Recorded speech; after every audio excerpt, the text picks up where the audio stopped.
19 শতকে বাংলার সাংস্কৃতিক ট্যাপেস্ট্রির মধ্যে একজন সাহিত্যিকের আবির্ভাব ঘটে, যার জীবন ছিল তার কবিতার মতোই কাব্যিক। এটি মাইকেল মধুসূদন দত্তের জীবন কাহিনী।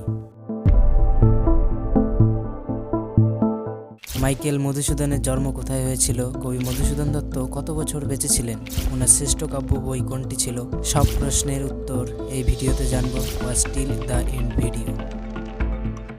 যশোর জেলার সাগরদাড়ি গ্রামে 25শে জানুয়ারি 1824 খ্রিস্টাব্দে মধুসূদন দত্তের জন্ম হয়।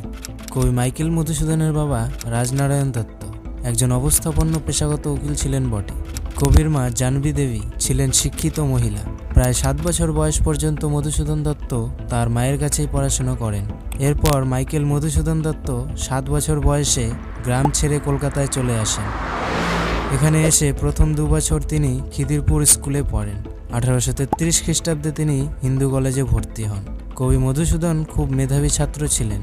স্কুলের পরীক্ষায় প্রতি বছর তিনি প্রথম স্থান পেতেন। এই কলেজেই তিনি সহপাঠী হিসেবে কাজ পেয়েছিলেন ভূদেব মুখোপাধ্যায়, রাজনারায়ণ বসু, গৌরদাস বসাক, ভোলানাথ চন্দ্র এদের সঙ্গে। মধুসূদনের ব্যক্তিগত চরিত্র গঠনে হিন্দু কলেজের শিক্ষাপর্বের প্রভাব ছিল অত্যন্ত গভীর।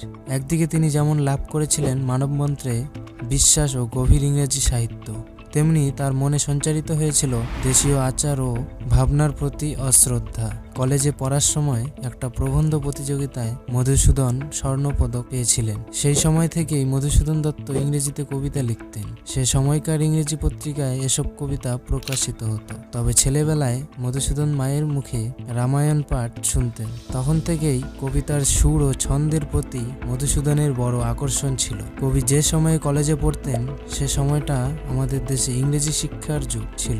এই যুগের অনেক ইংরেজি শিক্ষিত যুবক মনে করতেন ইংরেজদের ভাষা, ইংরেজদের আচার আচরণ, ইংরেজদের ধর্মই শ্রেষ্ঠ।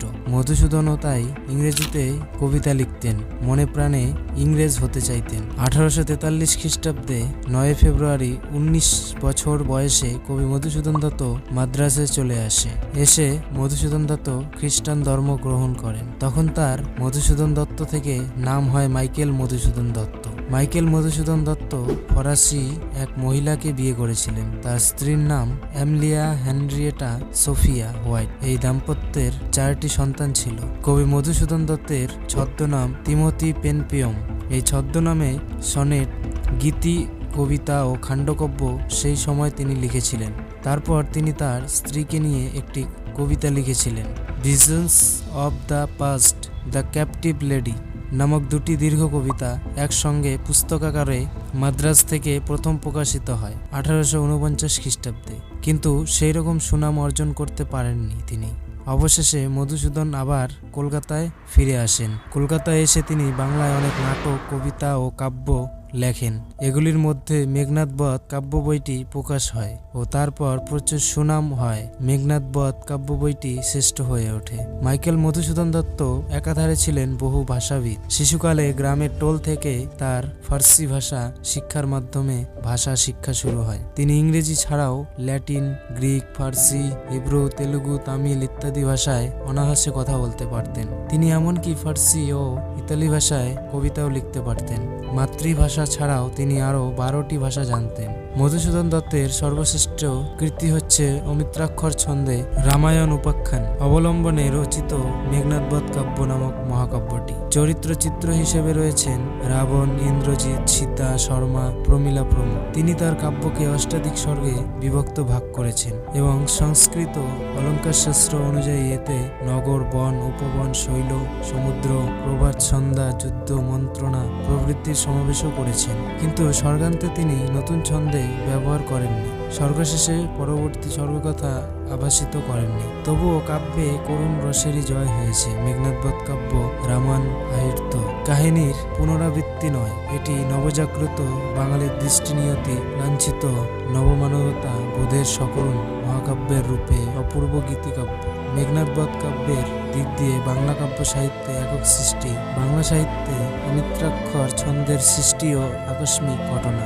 রাজা যতীন্দ্র মোহন ঠাকুর বলেছিলেন, ফার্সি ভাষার মতো উন্নত ভাষায় অমিত্রাক্ষর ছন্দ রচনা করা হয়নি। সুতরাং বাংলা ভাষার মতো সরল ভাষায় অমিত্রাক্ষরের গম্ভীর্য প্রকাশ করা সম্ভব নয়। প্রসঙ্গত গুপ্ত কবির ব্যঙ্গ রচনার কথাও উল্লেখ করেছিলেন, কবিতা কলা পাকা যেন কাঁদি, ইচ্ছা হয় যত পায় পেট ভরে তত খায়। মধুসূদন জবাব দিয়েছিলেন, এটাই একমাত্র কারণ নয়, যেহেতু বৃদ্ধ ঈশ্বরগুপ্ত অমিত্রাক্ষর রচনা করতে পারেননি বলে আর কেউ পারবেন না। কিন্তু এত সৃষ্টি করেও কবি আশানুরূপ খ্যাতি বা যশ লাভ করতে পারেননি। পুস্তক বিক্রয়ের আয়, চাকরি ও পৈতৃক সম্পত্তি অমিত ব্যয় মধুসূদনের অর্থাকাঙ্ক্ষ মিটাতে পারেনি। ব্যক্তিগত জীবনেও তিনি খুব শান্তি পাননি। এই ব্যর্থতারই করুণ কাহিনী তারই লেখা আত্মবিলাপ কবিতায় বিনারূপ লাভ করেছে। তারপর 1873 খ্রিস্টাব্দে 29 জুন কবির জীবন সঙ্গিনী হেনরিয়েটা মারা গেলেন। হেনরিয়েটার মৃত্যুতে কবি ভীষণভাবে ভেঙে পড়েন,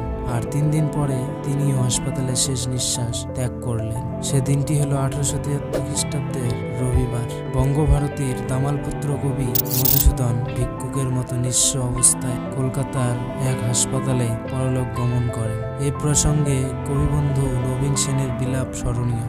অযত্নে মা অনাদরে বঙ্গ কবিকুলেশ্বরে, ভিক্ষুকের বেশে মাতৃ দিয়েছ বিদায়। কবির দেহ সমাধিস্থ করা হলো কলকাতার লোয়ার সার্কুলার রোডের সমাধিক্ষেত্রে। তার সমাধিক্ষেত্রে কবির নিজেরই লেখা একটি কবিতা স্মৃতিফলকে খোদিত করে দেওয়া হলো। দাঁড়াও প্রতীকবর, জন্ম যদি তব বঙ্গে, তিষ্ট ক্ষণকাল এ সমাধিস্থলে। জননীর কোলে শিশু লভয়ে যেমতি বিরাম, মহির পদে মহানিদ্রাবিত দত কুলোদ্ভব কবি শ্রী মধুসূদন। যশোরে সাগরদাড়ি কপোতাক্ষ তীরে, জন্মভূমি জন্মদাতা দত মহামতি। রাজনারায়ণ নামে জননী জানবি।